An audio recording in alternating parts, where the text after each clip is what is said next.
Assalamualaikum students, welcome back in the ninth video of C programming lecture series। आज के इस lecture में हम वेरिएबल डिक्लेरेशन के रूल्स को डिस्कस करेंगे। जैसा कि प्रीवियस लेक्चर के अंदर हमने वेरिएबल डिक्लेरेशन का जनरल सिंटैक्स देखा था और ये देखा था कि डेटा टाइप्स क्या होती हैं, कौन कौन सी डेटा टाइप्स होती हैं और किस किस डेटा टाइप के थ्रू हम किस टाइप का डेटा रिप्रेजेंट कर सकते हैं। तो आज के लेक्चर में हम ये देखेंगे कि हम डेटा टाइप का इस्तेमाल करते हुए वेरिएबल्स को किस तरह से डिक्लेयर कर सकते हैं और जो वेरिएबल्स हम डिक्लेयर करते हैं वो किस टाइप के डेटा को रिप्रेजेंट करते हैं और उनको डिक्लेयर करने के लिए वेरिएबल्स बनाने के लिए रूल्स क्या हैं, उनके नाम रखने के लिए रूल्स क्या हैं। तो चलिए शुरू करते हैं अपना आज का लेक्चर। तो वेरिएबल नेमिंग रूल के हवाले से अगर बात करें तो वेरिएबल्स के नेम बेसिकली इस तरह से ही है जिस तरह से हम लोगों के यहाँ जब एक न्यूबॉर्न बेबी पैदा होता है तो उसके नेम के हवाले से, उसका नाम रखने के हवाले से हम सब बड़े क्यूरियस होते हैं। बहुत क्यूरोसिटी होती है हम लोगों के अंदर कि हम लोग जो है ना उसका कोई अच्छा सा चूजी नाम रखें। और नॉर्मली घर के बड़ों से इस हवाले से रब्ता किया जाता है कि घर के बड़े बच्चे का कोई नाम जो है ना वो सजेस्ट करते होते हैं।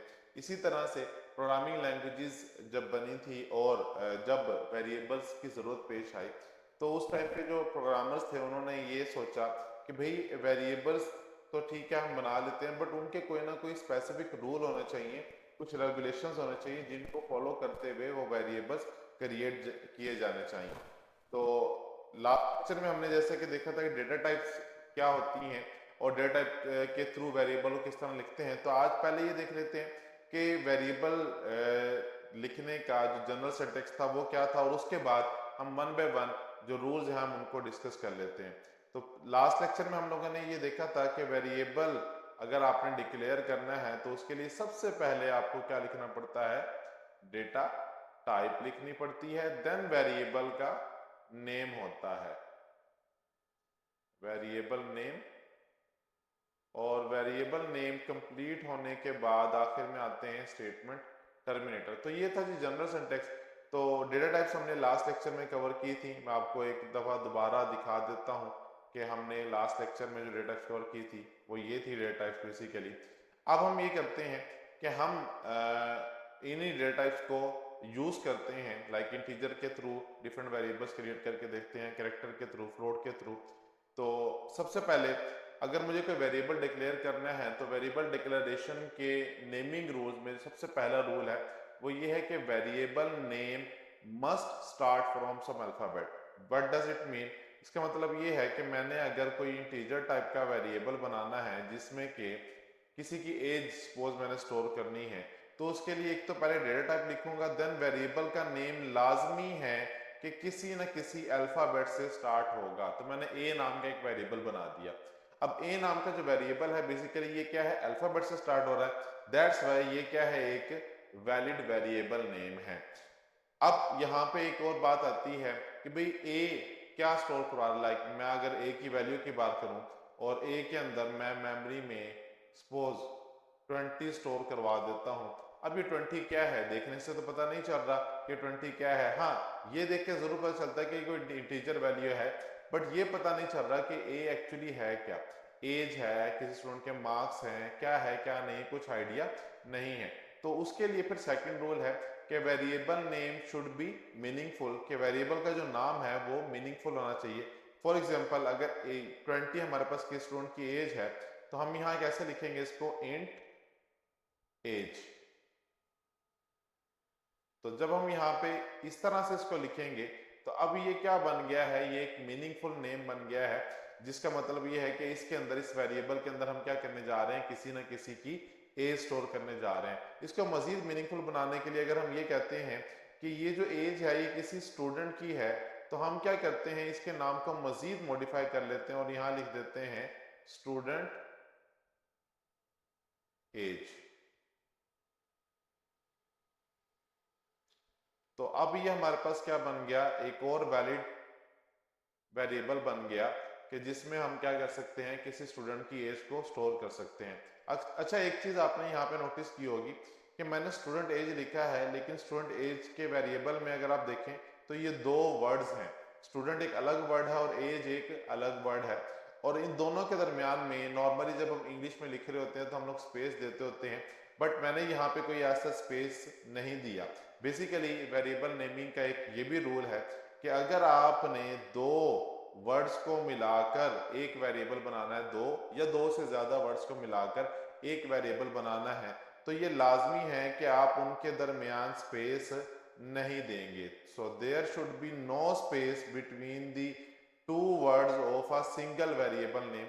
लाइक अगर आप इसको इस तरह से लिख देते हैं तो ये लिखना बिल्कुल गलत है, क्योंकि इनके दरमियान में क्या मौजूद है, स्पेस मौजूद है, जो कि अलाउड नहीं है। तो दैट्स वाई ये वाला जो वेरिएबल है ये गलत है।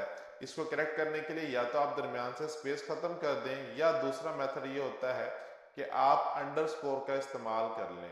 तो अंडरस्कोर हम किस तरह से लगाते हैं, बेसिकली उसके लिए हम स्टूडेंट लिखते हैं और स्टूडेंट के बाद जहाँ टी खत्म हो रहा है यहाँ पे एक अंडरस्कोर लगा देते हैं।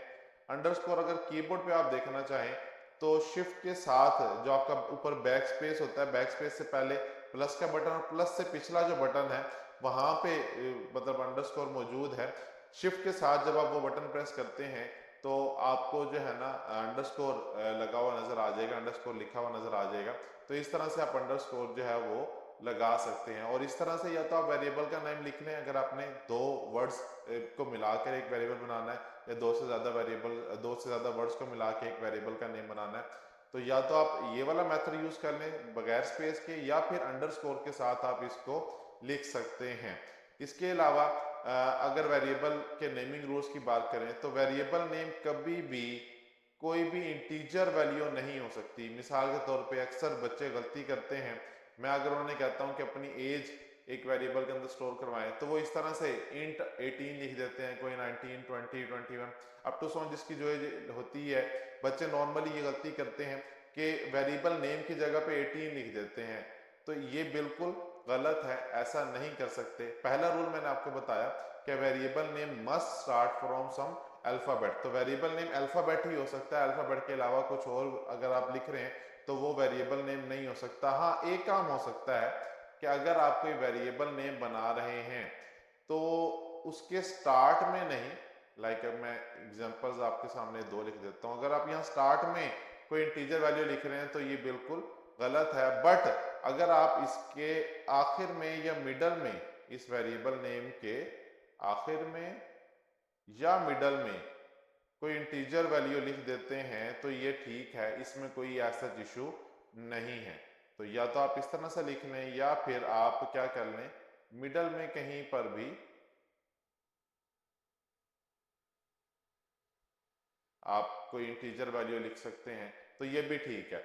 ये दोनों मेथड तो आप अडॉप्ट कर सकते हैं, बट ये जो दो मेथड्स हैं ये आप बिल्कुल भी अडॉप्ट नहीं करेंगे, ये इनवैलिड वेरिएबल्स हैं। और अगर आप ऐसा करते हैं तो कंपाइलर आपको एक एरर शो करवाएगा कि ये जो वेरिएबल नेम्स आपने लिखे हैं ये क्या है, इनवैलिड है, इनकरेक्ट है, क्योंकि वेरिएबल के जो नेमिंग रूल है ये उनको फॉलो नहीं करते। इसके अलावा वेरिएबल का नाम आप किसी स्पेशल कैरेक्टर के साथ शुरू नहीं कर सकते। मिसाल के तौर पे मैं यहां लिखता हूं $, अमाउंट,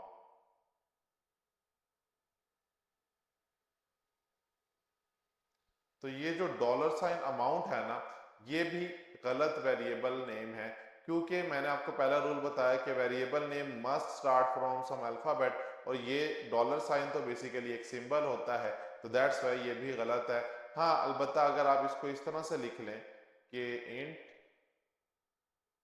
अमाउंट, और अमाउंट के बाद आप अगर यहाँ पे ये $, बना दें तो देन ये करेक्ट है। अब ये करेक्ट है, इस तरह से आप लिख सकते हैं, बट इस तरह से बगैर मतलब स्टार्ट में $, आप नहीं लिख सकते। इसके अलावा अगर आप किसी की ईमेल स्टोर करना चाह रहे हैं, ईमेल के वैसे तो स्ट्रिंग्स का टॉपिक हम अलग से डिस्कस करेंगे, उसके बाद ईमेल स्टोर करना सिखाऊंगा। फॉर एग्जांपल आपने एक वेरिएबल बनाया है और उसकी डेटा टाइप रखी है कैरेक्टर, और आप चाह रहे हैं कि उसमें किसी की ईमेल स्टोर करें। पहली बात तो ये लॉजिक गलत है कि कैरेक्टर के अंदर आप ईमेल पूरी स्टोर नहीं कर सकते। कैरेक्टर एक सिंगल अल्फाबेट को स्टोर करने के लिए यूज होती है। बट अगर इन केस आप में से कोई स्टूडेंट ये कहता है कि मैंने ईमेल स्टोर करवानी है, तो उसके लिए फिर अरे का टॉपिक आगे हम डिस्कस करेंगे, तब मैं इसकी करेक्शन आपको करवा दूंगा। कि कैरेक्टर के अंदर पूरी ईमेल स्टोर नहीं हो सकती, सिर्फ सिंगल अल्फाबेट लाइक ABCD कोई एक अल्फाबेट स्टोर हो सकता है। बट अगर एक अल्फाबेट से ज्यादा कैरेक्टर्स आपने एक मतलब इकट्ठे स्टोर करने हैं एक ही वेरिएबल के अंदर, तो देन आपको कैरेक्टर्स की अरे यूज करनी पड़ती है सी लैंग्वेज के अंदर। वो इंशाल्लाह अपने नेक्स्ट लेक्चर्स के अंदर मैं कवर करूंगा। फिलहाल के लिए आप इतना जान लें कि अगर हम कैरेक्टर डेटा टाइप के साथ ईमेल नाम के वेरिएबल बना रहे हैं और उसके स्टार्ट में अगर @ बना लिख रहे हैं, तो ये भी गलत है, क्योंकि स्टार्ट में कभी भी कोई स्पेशल सिंबल नहीं आ सकता। हाँ अलबत्ता इसको आप इस तरह से कर सकते थे कि आप कैरेक्टर डेटा टाइप लिखें और ईमेल लिखकर बाद में @ लगा दें, या ईमेल के फौरन बाद लाइक इस तरह से भी लिख सकते हैं, कैरेक्टर @ सिर्फ इतना भी लिख दें, तब भी ये क्या बन जाएगा, वेरिएबल का नाम बन जाएगा।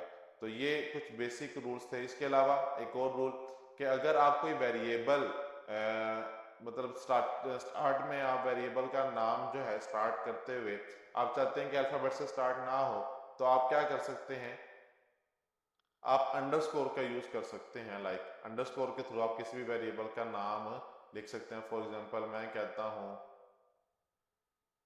एज डेज की फॉर्म में अगर लिखनी है लाइक इतने साल इतने दिन, या मैं कहता हूं फ्लोट मार्क्स कि किसी स्टूडेंट के आपने मार्क्स स्टोर करने हैं, तो उस काम के लिए फिर आप अंडरस्कोर स्टार्ट में यूज कर सकते हैं। लेकिन ये एक अच्छी प्रैक्टिस काउंट नहीं होती। लाइक आप कर सकते हैं, अलाउड है, बट बेहतर है कि आप क्या करें, जब भी कोई वेरिएबल बनाए तो उसका नाम रखते हुए हमेशा वेरिएबल नेम जो है वो किसी ना किसी अल्फाबेट से ही स्टार्ट करें। एक और इम्पोर्टेंट चीज, हमने जो ये भी स्पेस के बारे में ये रूल पढ़ा कि वेरिएबल्स के जो नेम होते हैं इनके दौरान स्पेस नहीं दे सकते। एक और चीज जो स्टूडेंट अक्सर गलती करते हैं, सपोज आपने वेरिएबल का नाम रखा 2 कैरेक्टर्स पर जो बेस कर रहा है, और उनके दरमियान में गलती से अंडरस्कोर की जगह आपने नेगेटिव का साइन लगा दिया, माइनस का साइन लगा दिया, तो ये माइनस साइन बेसिकली गलत है, ये अलाउ नहीं होता। आप 2 कैरेक्टर्स के दरमियान में माइनस का सिंबल यूज नहीं कर सकते, क्योंकि ये ऑपरेटर होता है और ऑपरेटर का मतलब ये होता है कि ये दोनों अलग अलग मतलब वेरिएबल्स हैं, अलग अलग कैरेक्टर वर्ड्स हैं। तो क्योंकि हम तो ये सिंगल वर्ड बनाना चाह रहे थे, बट एक्चुअली जो कंपाइलर होता है वो इसको सेपरेट कंसिडर करता है कि स्टूडेंट अलग है और एज अलग है, और उन दोनों के दरमियान को माइनस का ऑपरेशन परफॉर्म करना है। तो ये भी इनवैलिड सिंटैक्स है वेरिएबल डिक्लेरेशन का। होप सो आपको वेरिएबल डिक्लेरेशन के रूल्स पसंद आए होंगे। यही बेसिक रूल्स हैं वेरिएबल डिक्लेरेशन के। और अगर आपको वेरिएबल डिक्लेरेशन के रूल्स याद हैं तो हमारे जो अपकमिंग लेक्चर्स होंगे आपको फिर उनमें किसी किस्म की प्रॉब्लम नहीं होगी। तो वेरिएबल डिक्लेरेशन के रूल्स को याद रखना और इनको अच्छे से समझना बेहद ज़रूरी है। तो अगर आप में से किसी स्टूडेंट को डिक्लेरेशन के रूल्स अभी तक नहीं पता या उसने इस लेक्चर को नहीं सुना, तो कोशिश करें कि पहले आप वेरिएबल डिक्लेरेशन के रूल्स को कवर कर लें और उसके बाद जो है ना नेक्स्ट टॉपिक्स पर मूव ऑन कीजिएगा। तो इंशाल्लाह आपसे नेक्स्ट वीडियो में बहुत जल्द मुलाकात होगी। हमारे चैनल को सब्सक्राइब करना, वीडियोस को लाइक करना और बेल आइकन पर क्लिक करना मत भूलिएगा। मिलते हैं नेक्स्ट वीडियो में, तब तक के लिए अल्लाह हाफिज़।